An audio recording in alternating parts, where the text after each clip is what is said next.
የሚወሰነው በአደባባይ በሚጠራ ስም ነው ወይስ በጨለማ ውስጥ በሚደበቅ ሚስጥር? ትዳርስ በቤት ውስጥ በሚንጫጩ የልጆች ድምጽ ይጸናል ወይስ በባልና ሚስት መካከል በሚኖር ፍጹም ታማኝነት? ዛሬ በእስክስ ፊልም ፕሮዳክሽን በኩል ወደ እናንተ የምናደርሰው የብዕር ስም ተከታታይ ድራማ ዳሰሳ እነዚህን መሰረታዊ የሰው ልጆች ጥያቄ በማንሳት ይጀምራል። ይህ ድራማ ዝም ብሎ የቤተሰብ ድራማ ብቻ አይደለም። ይልቁንም በብዕር ስም የተሸፈነ ማንነት፣ በዝምታ የተገነባ ውሸትና በአንድ አፍታ አደጋ ሊፈርስ የቆመ የህይወት ትርኢት እንጂ። ባለቤቱን ትዝታ እየወደደ ነገር ግን ሌላ የህይወት ምዕራፍ በድብቅ የገነባ የሰለሞን ህይወት፣ ሚስቱ ተፈላጊ ደራሲ ሆና እሱ ግን በራሱ ተማሪዎች ያልተሳካለት ተብሎ የሚታማ ያ ድብቅ የስነ ልቦና ጦርነት። ብታነቡትም የማይጠቅም ባታነቡትም የማያጓድር አይነት መጽሐፍ ሆኖ አግኝቼዋለሁ። ይህ ሁሉ በአንድ አኒቨርሰሪ ቀን ላይ ለምን ፈነዳ? በዚህ ቪዲዮ የታሪኩን ውስብስብነት፣ የገጸ ባህሪያቱን ድርብ ማንነትና የመጀመሪያውን ክፍል ፍጻሜ ለምን እንደዚህ እንደሆነ በጥልቀት እንመረምራለን። ታሪኩ የሚጀምረው በአንድ ጣራ ስር በሚኖሩ ነገር ግን በሁለት ፍጹም ተቃራኒ የፈጠራ ዓለም ውስጥ በሚዋኙ ጥንዶች ነው። በአንድ በኩል ሰለሞን አለ። ሰለሞን ደራሲ ነው። ነገር ግን በራሱ ተማሪዎች ድርሰቶቹ አይረቡም ተብሎ የሚታማ፣ በመጽሐፍ ሻጮች ዘንድ ገበያ የለውም ተብሎ ፊታቸውን ያዞሩበት፣ የስኬት ጥማት አንገብግቦት ግን የውድቀት ማዕበል ውስጥ የገባ ሰው። በሌላ በኩል ደግሞ ባለቤቱ ትዝታ አለች። ትዝታ ስኬታማ ናት። መስገነው እንዳንቺ አይነቶቹ እጅ ወርቅ ደራሲዎች እስካላችሁ ምን እንሆናለን ብለሽ? የሚያኖርም የመወደድ ጸጋንም የሚሰጥ ፈጣሪ ነውና ክብሩን እሱ ይውሰድ። የጻፈችው ስራ በአንባቢዎች ዘንድ እጅግ የተወደደ፣ ሁለተኛ እትሙ እንዲወጣ በአሳታሚዎች የምትለመን ነገር ግን ስኬቷን በብዕር ስም የደበቀች ደራሲ ናት። የሚገርመው ግን ሁለቱም ደራሲዎች ቢሆኑም እውነተኛ ማንነታቸውን ለአንባቢዎቻቸው ደብቀዋል። በዚህ ቤት ውስጥ ስም ብቻ ሳይሆን እውነትም ጭምር ተደብቋል። ትዝታ ስኬቷን የደበቀችው የባሏን የውድቀት ስሜት ላለመቀስቀስ ሲሆን ወይስ የራሷ የሆነ ሌላ ምክንያት አላት? ሰለሞን ከብዕር ስሙ በበለጠ የደበቀው አንድ እጅግ ጥቁርና አደገኛ የህይወት ሚስጥር አለ። በትዳር በቆዩባቸው 3 ዓመታት ውስጥ ምንም ልጅ ያላፈሩ ሲሆን ሰለሞን ከባለቤቱ ዕውቅና ውጪ ሜላት ከተባለች ሴት ጋር የገነባው ሌላ ዓለም አለ። የልጁ ልደት ቀንና የሚስቱ አኒቨርሰሪ ቀን በአንድ ላይ መውደቃቸው ደግሞ ሰለሞን ለሁለት የተከፈለ ህይወቱን ካሁን በኋላ መሸከም እንደማይችል የመጀመሪያው ማሳያ ነው።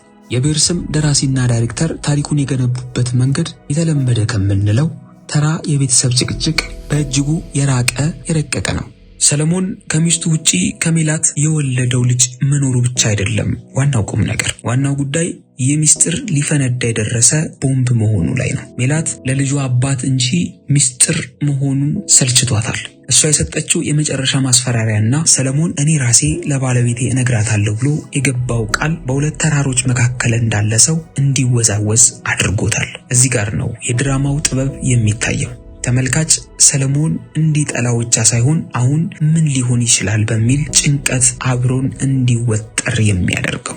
ታሪኩን ወደ ከፍተኛ ደረጃ ያሸጋገረው ደግሞ የመኪናው አደጋው አገባብ ነው። ሰለሞን እውነቱን ልናገር ብሎ በወሰነበት በደለኝነቱን አምኖ ለትዝታ ነፃነት ሊሰጥ በጀመረበት ቅስፈት አደጋው መከሰቱ ትልቅ የጽሑፍ ጥበብ ነው።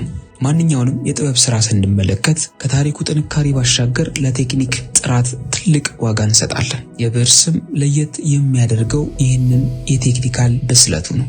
አንድን ድራማ ስኬታማ የሚያደርገው ተመልካቹን በመጀመሪያዎቹ ደቂቃዎች ሁክ አድርጎ ማስቀረት መቻሉ ነው። የብዕር ስም ይህንን በሚገባ ተወጥቶታል። ታሪኩ የሚጀምርበት ፍጥነት፣ ገጸ ባህሪዎቹ የሚገነቡበት መንገድና መረጃዎች ለተመልካች የሚቀርቡበት ስልት ወይም ኢንፎርሜሽን ፔሲንግ እጅግ የተመጣጠነ ነው። ተመልካችን ምን ይፈጠር ይሆን በሚል ስሜት አጥሮ ቁጭ የማድረግ ጥበቡ የሚደነቅ ነው። ሁለተኛው ዋነኛ ነጥብ ቪዥዋል ጥራት።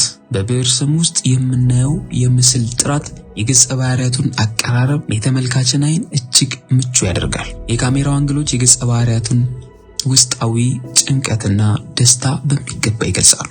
ለምሳሌ የሰለሞን ድርብ ህይወት በሚታይበት ትዕይንቶች መመልከት እንችላለን። ለታሪኩ ሚስጥራዊነት ትልቅ ግብዓት ሆነዋል። ኤዲቲንጉ የአደጋው ትዕይንትን ማንሳት እንችላለን። መንገድ ላይ የድምጽ ውጤቶች፣ ሳውንድ ዲዛይን። ድራማው ዓለም አቀፋዊ ደረጃውን የጠበቀ ፕሮፌሽናል ስራ መሆኑን በተጨማሪም የገጸ ባህሪያቱን አለባበሶች፣ ሎኬሽኖች ከማህበራዊ ደረጃዎች ከሁኔታዎች ጋር በሚገባ የተዛመዱ ናቸው። የብዕር ስም የመጀመሪያው ክፍል ፍጻሜ እጅግ አስደንጋጭ በሆነ የመኪና አደጋ ተጠናቋል። ይህ አደጋ ግን የአንድ ታሪክ ማብቂያ ሳይሆን የሺህ ምስጢሮች መክፈቻ ሊሆን እንደሚችል እንገምታለን። ጥያቄው ግን እዚህ ጋር ነው። ሰለሞን እና ትዝታ ከአደጋው ተርፈው እውነቱን የመናገር እድል ያገኙ ይሆን? የብዕር ስም 12 ክፍሎች ያሉት ሚኒ ሲሪስ ሲሆን በዴስ ቲቪ አቦል ቻናል ላይ በመታየት ላይ ይገኛል። እናንተስ የብዕር ስም የመጀመሪያ ክፍል ላይ ምን ታዝባችኋል? በቀጣዮቹ ክፍሎች ምን ይፈጠራል ብላችሁ ታስባላችሁ? የእናንተን ግምቶች፣ አስተያየቶች ከታች በኮሜንት መስጫው ላይ አጋሩን። እያንዳንዱን አስተያየቶችን እናነባለን። ለዛሬው ቪዲዮ ቆይታችሁ እናመሰግናለን። በቀጣይ በሌላ በእስክስ ፊልም ፕሮዳክሽን ውጤቶች እንገናኛለን። ይህንንም ድራማ ለመመልከት ዴስ ቲቪ አቦል 465 ላይ ያገኙታል።